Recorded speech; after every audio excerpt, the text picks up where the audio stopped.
Panginoong Diyos, pinupuri at pinasasalamatan ka namin sa iyong walang hanggang pagmamahal na siyang nagbubuklod sa amin bilang mag-anak. Maghari ka nawa sa aming puso at punuin mo ng pag-ibig at katapatan, kapayapaan at kasaganahan ang aming tahanan. Patuloy mo po sanang basbasan ng aming pamilya. Patatagin mo po kami sa pananalig sa iyo, lalo na sa panahon ng kahinaan at pagsubok. Ingapin mo po sana ang mga pamilya na ngayon ay nagdaranas ng matinding kahirapan at pagdurusa, nawawalan ng pag-asa at nagkakahiwalay dahil sa hindi pagkakaunawaan.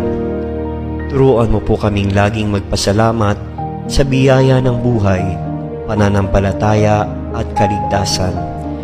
Akayin mo po kami sa kabanalang handog mo upang maging mabuting halimbawa kami sa